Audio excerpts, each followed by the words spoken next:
Hey guys, అందరూ ఎలా ఉన్నారు? మీతో ఒక చిన్న వంటింటి చిట్కా అయితే షేర్ చేసుకుంటున్నానండి.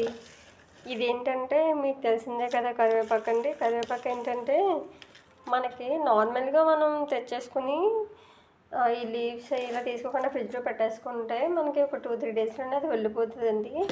బట్ మీకు ఇలా ఆకులు ఇలా తుంచేసుకుని ఇలా ఒక బాక్స్లో స్టోర్ చేసుకుని మనకి ఫ్రిడ్జ్లో పెట్టుకుంటే మినిమం ఒక 1 మంత్ వరకు వస్తుందండి. ఎందుకంటే ఇది నేను ఊరు వెళ్ళకముందు పెట్టాను. నేను ఎప్పుడు వెళ్ళానంటే నవంబర్ 30th నేను ఊరు వెళ్ళాను. ఈరోజే వచ్చాను. చూడండి, 25 డేస్కి ఎక్కువే అవుతుంది నేను వెళ్ళి. 25 డేస్ అవుతుంది వెళ్ళి. చూడండి ఎంత ఫ్రెష్గా ఉన్నాయి కర్రీ లీవ్స్. మీకు ఇందులో వాటర్ ఉంటే ఎక్కడో ఒకటి పడిపోద్ది, కానీ చాలా ఫ్రెష్గా ఉంటాయండి. ఎందుకంటే ఇలా బాక్స్లో స్టోర్ చేయడం వల్ల ఫ్రిడ్జ్లో పెడితే అసలు అందులో గాలి వెళ్ళదు, కాబట్టి లీవ్స్ అయితే చాలా ఫ్రెష్గా ఉంటాయి. మీ ఎవరికైనా ఈ చిట్కా తెలియకపోతే యూజ్ చేయండి. ఓకే గైస్, నా వీడియో కనుక మీకు నచ్చినట్లయితే నా ఛానల్ని లైక్ చేసి, షేర్ చేసి, సబ్స్క్రైబ్ చేయండి. అండ్ నా ఇన్స్టా పేజ్ని కూడా ఫాలో అవ్వండి ప్లీజ్. షేర్ చేయండి తప్పకుండా, మర్చిపోకండి.